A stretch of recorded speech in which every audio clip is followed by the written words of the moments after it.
This is the current belly update. I'm currently 32 weeks plus 3 days, and the baby is the size of a pomelo.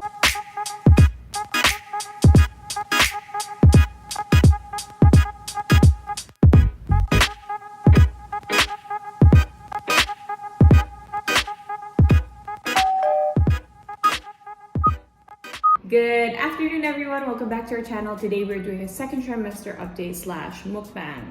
Mukbang. I don't know. None of those sound right, but we're gonna go with it. And I know that you'll understand because it's also in the title below.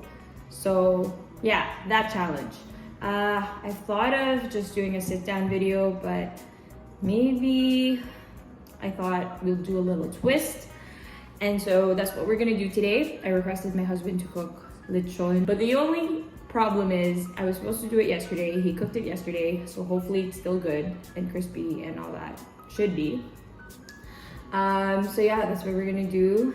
I did cook mungo yesterday, and let me tell you, the mungo is nothing or wouldn't taste the same without the lechon, because I definitely messed up the mungo yesterday, forgetting the tomato, which I don't know, maybe it was a make or break, but anyways, let's get started because I'm super hungry.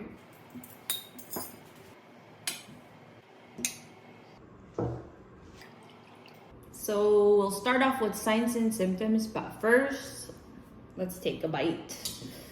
Ooh, I'm so hungry. Gosh, this is dinner. The rest also, she just had her dinner, so this is my time. Of course, you can't not have Mang Tomas.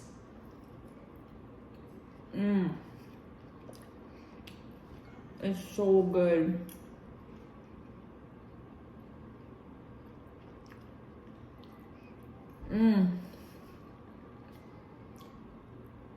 Together, you can't go wrong. You really can't. I know I said I would only have a bite before I start, but I think I'm gonna have another one. I'm gonna pick the one with the skin. Let's see if it's so crunchy.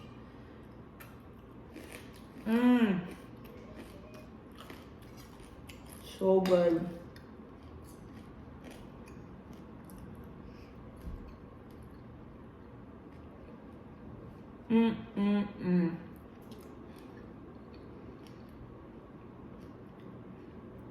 If you've never tried mungo and lechon together, you gotta try it.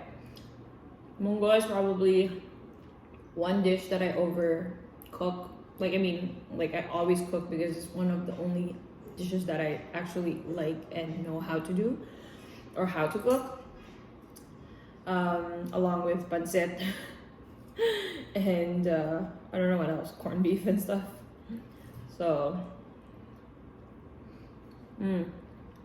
good thing.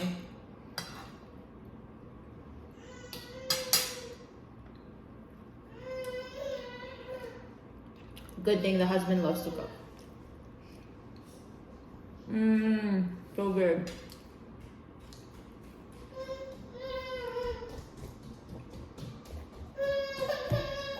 The rest, incoming. Hello, would you like to be part of the video? So anyways, signs and symptoms. I think one of the things was energy. I definitely had more energy going into the second trimester. I would say not right away, around 16 weeks it started. I had more energy because second trimester is between because the second trimester is in between 14 to 27 weeks. So around 16 weeks, I was slightly feeling more energized, feeling a little bit better. I definitely had days where I was more, energetic than others. But most of the time I was, up and about, and there were times where I forgot that, hey, you're pregnant. You should slow down. But yeah, I definitely had lots of energy, especially that's the other thing, nesting. I started having different I guess, goals for myself every week on my days off, or even, after work in the afternoon, wherever I had time to, let's say, for example, like last time I organized the baby's clothes, or I took out like stuff that was expired in the cabinets and stuff like that. So I would always make those goals for myself. And I found that the other thing was, I found that if I wasn't able to do all these things, like things on my list, to-do list, and to be fair, that was like that before, I would get so moody, I would get so irritated that I can't get it done, or get overwhelmed that I can't get it done. And so it was very important. I found that I had to complete them, or else I would really have a rough day. So yeah, so even if it would mean that I would miss my naps whenever the rest would nap, it was okay. It was better than not doing it at all. So yeah, I don't know why Therese is washing my hair when I already washed my hair. I'm not sure why. Why are you washing mommy's hair? You want to say hi? Hello. Say hello. Hello. Want to give a flying kiss? Are you hungry too? Hungry? Oppa. Oppa. How are you doing a mukbang challenge? Wow. Clap your hands if it's yummy. I guess not. Is it yummy? No. No? What? That's so mean. That's so mean. Okay, BRB. Okay, we are back. So definitely having more energy. Nesting was more irritable or moody.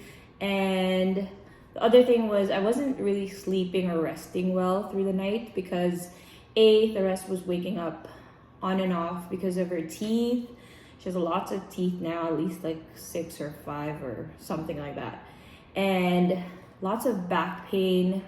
Definitely feel more pressure down there.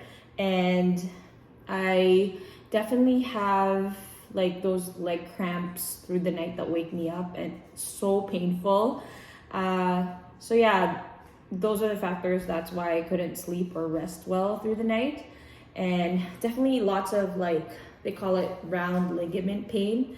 It doesn't feel like, it feels crampy, but I don't know how to explain the pain. It's definitely not a contraction, but you could definitely feel some sort of pain, like in your pelvic area, if that makes sense. So lots of those. I also noticed that I'm a bit more forgetful. I mean, my baseline is not that great anyways, but I feel like it's worse through the, like, at the end of the second trimester. I feel like it got worse and worse. Sometimes I don't make sense, and I feel like I make sense, but my husband will always say that no, and then I'll realize that, yeah, actually I actually don't make sense. And the last two things are, I definitely feel more stretched, like my belly feels more stretched, and you can see, I mean, the previous stretch marks, and maybe new ones, I don't know. It's definitely my belly's definitely getting bigger, obviously, as it should. I would have on and off, feelings of shortness of breath, especially walking up the stairs and such, but still I feel like it's not so bad, or not come to a point where I've had to sit down because I'm just too short of breath. So it's still manageable, I would say. And yeah, I think that's all for the signs and symptoms for the second trimester. How do people do mukbang and talk at the same time? Isn't it rude to talk and eat at the same time when you have food in your mouth? I don't know. So I'm sorry if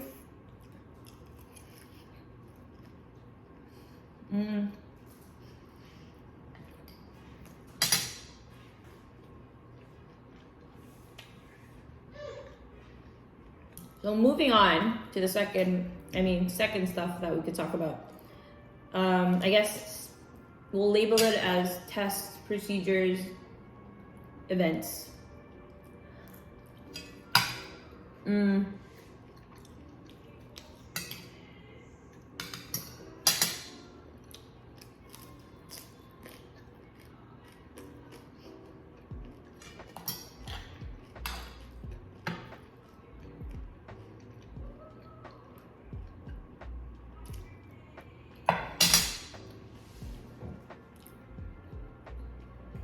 So the tests or events that happened was at 25 weeks, I basically had my blood work and urine check, and I always get nervous doing my glucose test, thinking that because I love sweets, at least during this pregnancy, I feel like I'm more into sweets than salty versus my first pregnancy.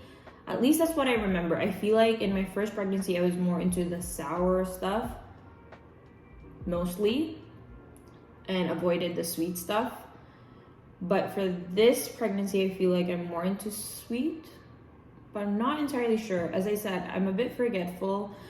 My memory's not that great, so cannot count on me on that. That's why I have notes to read on, because if it was just me, I would be here forever. So yes, I was afraid about my glucose test, but praise God, I've passed that. I'm not diabetic, thank goodness. And the only other thing was my urine showed that I had UTI, so I had to be started on antibiotics. It was like a 7-day thing where I had to take it 3 times a day or 2 times a day.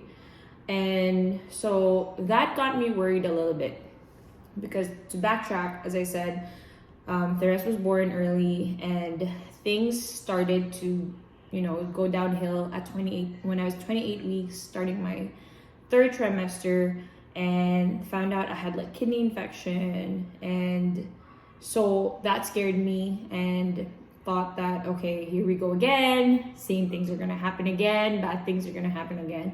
But anyways, that week was rough, although I was too tired to even try to worry about it.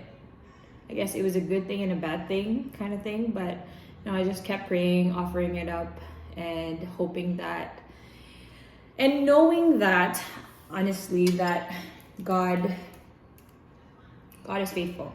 I look at the rest and think how faithful He is, because I was worried sick that she won't grow normal, or she would be so delayed because she was born so early. At least that was my worry as a mom. And so, yeah, I look at her and think, you know what, God will get us through. If in case that was the same path that I was gonna go through again. But thankfully, so far, so good.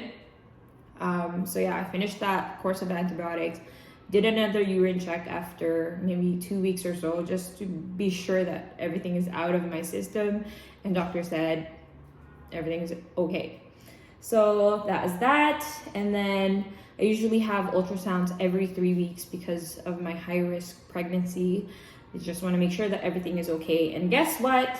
At 27 weeks, they found that I had low amniotic fluid. They said that, oh, nothing to worry about. It's just borderline. We just want to make sure.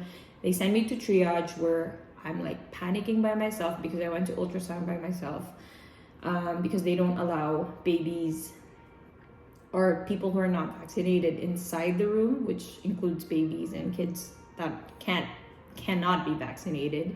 So husband can't go with me because who's gonna look after the baby, right? So anyways, long story short, I was there by myself, freaking out, texting my husband like, here I am in the same place we were before, all freaking week until I give birth. And it was so scary. It brought so many bad memories, so many difficult memories, but had to stay strong and think positive, and just kept praying that hopefully it's nothing. So they did a speculum, they checked if I was leaking any fluid, and it was negative. Everything turned out to be okay. All they asked was for me to come back the following week just to see if I was actually leaking fluid or not, and just to monitor myself, to to come to emerge if I was, you know, bleeding and or having any symptoms and whatnot. So thankfully, I felt fine, but I was obviously worried. But then again, I was too tired to even worry every single minute. That just offered it up. So anyways, that happened. And so the following week, I was like super scared to go into the ultrasound, and they checked and the doctor said, your amniotic fluid is not good. So in my head, I'm like, oh, I am screwed. I saw this happening, blah, blah, blah, blah, blah. But he continues on and says, it's great. I'm like, doctor, can you not just tell me? Anyways, I was so pissed, but obviously it turned out to be good news and I was okay with it. So yeah, I was really happy that that was the case and that everything was fine. And so I asked my OB and asked her, why would that be the case? Why would 1 week it would be low and then the second week it would be all right? And she explained to me that, you know, obviously amniotic fluid is something that the baby pees. And so maybe during the time that you had your ultrasound, the baby didn't pee yet, you know, but it's not a huge deal as long as everything, you know, now is okay. So you don't have to worry about it. I'm like, okay, fine. I don't have to worry about it. That's fine. And so, yeah, that was quite a scary situation, other than the UTI. Yes. And I think the last thing that happened at 31 weeks is that I got my Tdap vaccine, which they require you. It's not really for you, it's for the baby. It's not really for you, or I mean for me, it's for the baby, so that he or she is protected when they come out. I mean, extra protection when they come out. That's at least how they explain it. So yeah, that's all the eventful stuff that happened. So overall, despite of all the unexpected and scary events that happened, it's all under the bridge because I'm okay, baby's okay, and although lots of fatigue and pain here and there, still feel like the second trimester wasn't so bad. We'll see what happens in the third and fourth trimester. But anyways, that is a wrap. That is the recap of the second trimester. I didn't think it would be this hard to film eating and talking at the same time. I clearly cannot do both. I don't know how people do it. So I'm gonna go back to eating my dinner. I'm gonna reheat this food because it's gone cold in between trying to talk and trying to entertain the baby. So anyway, that is it for today's video. Hopefully you enjoyed it. We'll see you in our next one. Bye!